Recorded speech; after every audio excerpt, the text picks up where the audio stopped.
in the NBA free agency, and Kobe Altman's just putting me to sleep with his lack of moves. Yeah, if you're a Cavs fan, that'll definitely put you to sleep. And we're going to get into all that here with the Cavaliers. First off, they had the press conference today announcing Kenny Atkinson to the media, making him available to the media, and his 5-year contract he agreed to become the new Cavaliers head coach. Now, I had a chance to listen to it. I know, James, you said that you saw some of it as well. It was I liked what I saw, what I heard, what I saw.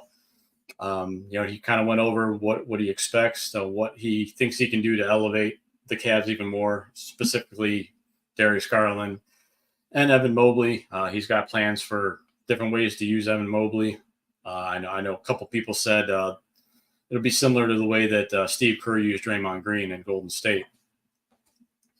I know he's big on his big guys shooting from the outside, so I expect Mobley to continue to work there. I don't know. I don't know what that means for Jared Allen, but I know one. I think it was one of the reporters. I can't remember who it was. Asked him about his style of play, and when he was with the Nets, he had one of the highest, fastest paced teams and one of the highest 3-point shooting teams. And he said that's his style: run and gun and shoot the 3 ball. So they're probably going to need some more personnel to fit that. But I like what I heard. James, how about you? I know you got to hear some of it. Yeah, I did listen to it here this evening prior to the show. I thought it was a solid press conference. I mean, I don't know how much you can really get out of it. You're going to have Kobe and Kenny both back and forth, all the positive things to say. His time at Golden State, being on the bench with Steve Kerr, what he can learn take from that experience and bring to Cleveland. I guess it's the way Clay and Steph work together in that backcourt, but Clay is a catch and shoot guy, whereas Donovan is more ball dominant. Where with him and Darius needing the ball in their hand and doing a lot of dribbling, I don't know. I mean, right now it just sounds like everybody's happy. Kenny said the right things in the press conference and during the interview, obviously, to get offered the job. They did mention it was a 30-day length of time because Kenny Atkinson is coaching the French national team, the Olympics. So he did have to step out of practice to take that phone call when Kobe was making the offer to him for the Cavaliers job. So, it was what it was. In the meantime, we all know it's about having the players on the court and the stars, and we can see what Philadelphia is doing. We saw with Paul George, we saw the Knicks trade, getting Bridges from the Nets. And Boston signing some of their core guys to longer-term contracts. The question is how much better are we really going to get just by replacing the head coach? Whereas, what are we going to do with that roster? I think they're just going to play it out. I know this Brandon Ingram for Darius Garland trade's been talked about a lot, but it's been talked about so much it's probably not going to happen, right? It seems like we beat that horse to death. Would I like to have some more size in the backcourt? Yeah, but it sounds like that, for Kenny to come in and coach what's there and see what they can get and get the most out of it, I really think that's probably the direction they're going to go, rather than us see some kind of a big trade the same way the Nets and Knicks made their trade. I don't know. I don't know one way or the other, to be honest with you. To me, it's all about how's this roster going to improve the way they play together? How's Evan Mobley going to get more shots? You did hear about him, and what you mentioned was about maybe him bringing the ball up the court a little more, running off pick and roll. I don't know if that's the way you force more shots to Evan Mobley, because to me he's not Draymond Green. I think Evan is great on the post. I think he does have a nice mid-range shot. I know he's working on the 3-point shot. But the question is if Evan's going to get more shots, who's going to be lacking those shots? Does it come out of Jared Allen's shot attempts? Does it come out of Darius Garland's shot attempts? Because we all know it's not going to be Mitchell's. No. So to me, that's the key to this entire season. To start the season this coming fall, is how does Mobley improve at age 22? They talked about in the press conference how he's going to naturally develop, just gaining some size and some weight just by through age too. But to me, that Evan Mobley is the key to, can we compete in the East? Because it just feels like that by doing nothing other than a coaching change, I still think we're about the fourth or fifth best team in the East right now. Derek, how about you? Your thoughts? How many times do coaches win the press conference, whether it be the Browns or the Cavs? And I know they're still three plus months from getting onto the court for real, but there is so much influx with the roster. You were saying before we went live that the Cavs do have the mid-level exception, but until they figure out what's going on with Okoro, unless they renounce his rights and make him an unrestricted free agent, he withholds a little over half of that 12 million exception. So that's hurting them withdrawing in free agents. It with each passing day, and especially now that the draft has passed, it looks like the big four of Allen, Mobley, Mitchell, and Garland will probably be here at least at the start of this coming season. So a new coach can bring about good change, different offense being run, but at this point, it's just kind of, we'll see what we get when the time comes. But maybe Atkinson wasn't my first choice for coach, but he's been a head coach before. He's learned under other great head coaches. He's been in different systems at different stops, so it'll be interesting to see what all he takes from his about 16 years as an NBA coach and brings it all kind of cumulative here to Cleveland, and picks parts and pieces to get the most out of the big four and some of the younger guys that are going to have to step up on off of the bench, whether that be Amani Bates, Craig Porter Jr. They're going to have to probably step up and have a bigger role than they did this past year, barring any other moves being made. But we'll see how it goes. Yeah, it'd be nice to see a free agent here or there, or even a minor trade. George Niang for Anything? few few used nets from a practice facility or something.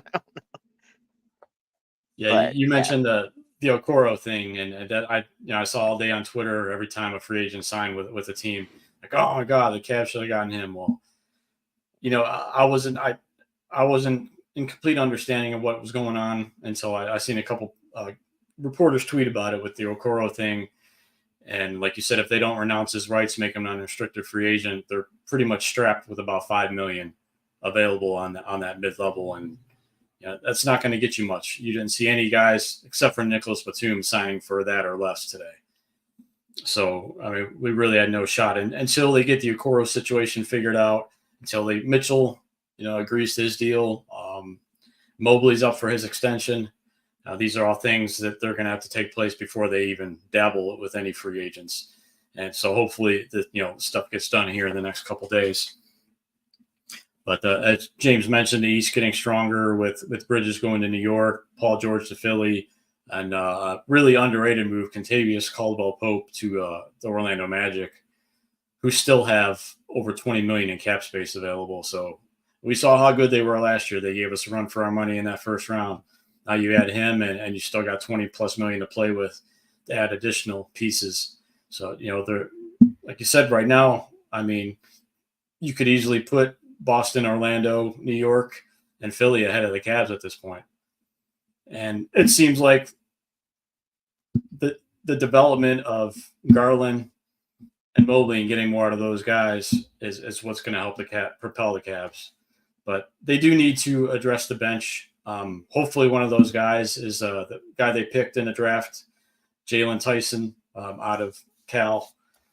He's he's 6'6" or 6'7". I don't know. It's been reported a couple different places, but he could shoot from the outside. Knock on him is he's a little slow, a little unathletic, but I know Atkinson mentioned when the pick was made, he had a bunch of different executives from around the NBA saying, this guy's a great player. This was a great pick for you guys. So hopefully that's true. We've got Summer League coming up. It's going to be interesting. You're going to have Amani Bates, probably Craig Porter Jr., Luke Travers, who they've kind of stashed overseas the last couple of years. He's coming back over to play and could possibly be brought over to the team this year. And then they made an interesting signing to the Summer League team. DJ Burns, who was kind of the tournament sensation from South Carolina, kind of schooled Mr. Zach Edey in the Purdue matchup. But he supposedly lost 45 pounds, so I'm looking to see how he looks now. Let's slim down and maybe adding some speed and agility to his game. And the other headline was our former coach, JB Bickerstaff, taking the Detroit job. So we'll be seeing a lot of JB this year. So any thoughts on any of that stuff, James? I mean, good luck to JB. I mean, I get it. As far as offensive development, we talked about, once again, Mobley getting shot attempts, making the backcourt work together. So it's not like JB can't coach basketball. And he's got a nice young roster there to work with as well. Maybe that's the appeal to Detroit, bringing him in up there. So yeah, I say good luck to him. You were talking about Summer League and Armani Bates, and is that somebody that could crack the rotation this next year? I mean, it'd sure be nice to see that happen because he does have a nice shot. I don't know if it's, it's off the court development as well as on the court with him. But that's somebody it would be nice that we could mix into that rotation. But thing is, how do we get guys minutes? They talked about in the press conference, they like the bench. There's still some improvement, obviously, it needs to be made, but he likes the depth of our team. Atkinson does. And I don't know that I necessarily agree with him. It sounds great in a press conference, but when you roll ball out on the court, that's when it counts. So yeah, I don't know. I'm right now. I just look at this team without any changes. There can be some improvement. And the one team you left out of that list is Milwaukee. I don't think we're as good as Milwaukee either. Yes. So that's why I'm saying we're even maybe the fifth best team, to even the sixth. Did we talk about Indiana? We didn't mention Indiana. No. So, I mean, we're looking at potentially 6th spot, 7th spot, without that improvement. So that's a lot to put on Mobley for this year, because I really think he's going to be the guy that's got to step up. I did like that they said he wants to keep that defensive mindset and hopefully not change that, because we've been a pretty good defensive team. So time will tell. I don't know. I'm just I know it's the off season. I don't really like to talk too much off season with these guys, but right now my gut feeling is the best case scenario is we get as far maybe as the Price Nance Doherty era, where we have a nice team, but we're not good enough to compete with some of the top teams that have the top stars. So the core four would actually be better if we had a top two, like a Jaylen Brown and like what Tatum's doing, because the league seems to be trending to where if you can have 2 stars on your team, especially 2 guys that can create their own shot, to me that's the key to our future. Yeah, I think the big three's kind of gone by the wayside. And Derek, so do you think with Donovan Mitchell still not signing his contract, I know there's been some rumors about this, do you think he's kind of holding out, maybe putting a little pressure on the front office, saying, "Hey, let's see what moves you make here. Let's get some moves made. Let's improve the bench, before I commit for 3-4 more years." I mean, it's the NBA, so there's always underlying storylines, underlying pressures. So that could be part of it. But like we've talked about, they're kind of had their hands tied behind their backs right now in terms of salary cap space. So, it's hard to make chicken salad without the proper ingredients. And, you know, so I don't put too much into that. Donovan seems to enjoy Cleveland, at least what he portrays on social media, and any chance that people have kind of asked him, is this where you want to be? He's, to the company line. I kind of echo what James said with regards to JB. I think he's that great coach to kind of take a rebuilding team that's young and kind of take them into that next level. So I think that's kind of what Detroit saw him do here in Cleveland, and kind of maybe he can do that with Cade Cunningham and some of their other young stars in Detroit. As far as summer league, we have a title to defend. So That's right. I forgot about that. Yeah. I forgot about that's how important that is. I forgot about that. Right. Yeah. So if I went to the parade, that might have made a difference. But yeah. You missed that one, James. I'm sorry. But yeah, just improvement with these young players, chance to play together. I know Craig Porter and Imani Bates spent some time with the Charge, so they're playing there, getting their minutes there. But this is against maybe some better competition than they saw in the G League. Almost called it the D League. Don't want Gatorade coming after us. But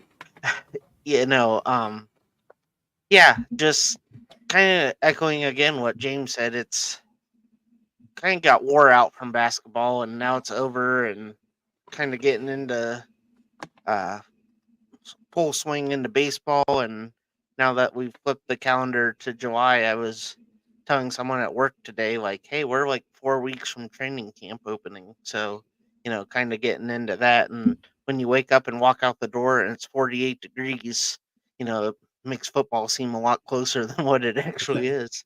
But yeah, hopefully, you know, hopefully Donovan signs that would kind of put a lot of fans at ease, um, knowing that we have a bona fide star for 3 or 4 more years, and then kind of build around him, because while he might be holding out to see what the front office does, I think it's safe to say there might be free agents that are kind of scared to put their name to a dotted line, not knowing if Donovan Mitchell is going to be here long term. And I know that's something that LeBron kind of made popular here in the past almost decade now, of signing these one and a player option and opting out every year, kind of putting that pressure on the front office to, keep the pedal to the metal. But like I said, it's the 21st century NBA.